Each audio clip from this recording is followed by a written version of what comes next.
هي البدلة الفورمال اللي بنلبسها في الشغل لازم يكون لونها ايه؟ هاي، أنا ندى your person stylist.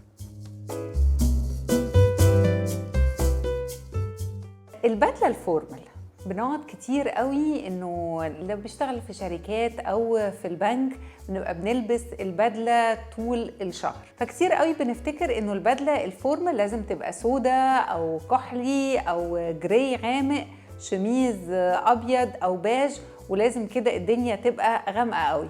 وده مش صحيح، لانه الفورمال مش معناها بس الالوان الغامقه، ممكن جدا البس الوان فاتحه، ممكن البس حتى بدله بيبي بلو واحط شميز ابيض، ممكن البس بدله جراي فاتح احط شميز ساتان مثلا لونه روز، ممكن اهتم شويه بالاكسسوارز بتاعتي علشان ما بقاش دايما متضايقه من البدله الفورمال.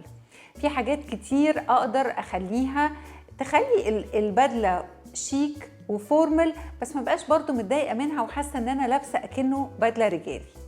طيب كمان اللي اهتم بيه انه الخامه بتاعه البدله بتاعتي مهم تبقى ماسكه نفسها، الجاكيت خصوصا انه يبقى الايبولات بتاعتها مظبوطه، طول الكم متناسق مع طول الشميز اللي انا لابساه، لو لابساه من تحت فباين الاسوره بتاعته. كمان يستحسن انه اختار البليزر بتاعي يكون زرار او زرارين، عشان البدله الكروازيه دايما بتبقى مقيده قوي، ولو هفتح الزراير بتاعتها علشان اقعد واليوم طويل بتديني زياده لانه فيها قماش زياده الكروازيه، فيفضل ان انا اختار زرار او زرارين كفايه قوي. البنطلون كمان حلو ان هو يكون ستريت، ايا كان شكل جسمي البنطلون ستريت ده بينفع مع كل شكل الاجسام، بيدي شكل كلاسيك، بيبقى حلو، بيسحب قوي الجسم. الجزمه بتاعتي مهم قوي تبقى مريحه، انا عايزه البس هيلز في الشغل مفيش مشكله، بس انا طول النهار وبطلع وبنزل لازم اراعي انه الهيلز بتاعتي تبقى مريحه جدا. ما بفضلش قوي في الشغل نبقى لابسين فلات، حلو انه لابسين هيلز حتى لو كعب صغير بس بيدي شكل انثوي وحلو.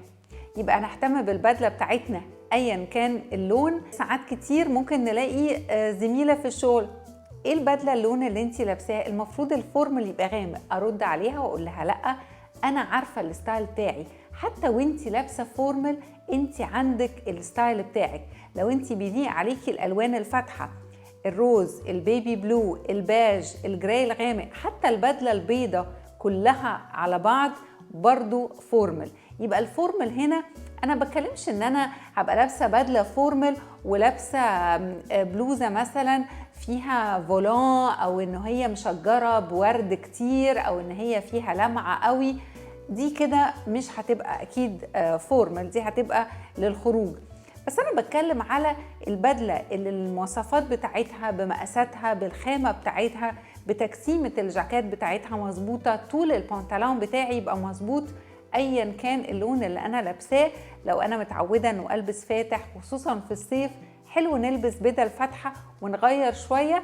ولازم نهتم قوي بالاكسسوارز بتاعتنا، سواء الحلق، سواء الكوليه، او البراش اللي انا بحطه على الجاكيت بيدي شكل حلو قوي، او ان انا البس كافلينجز او احط براش على المعشات بتاعه الكم، كمان بيبقى شكل الاسوره بيبقى شكله حلو قوي.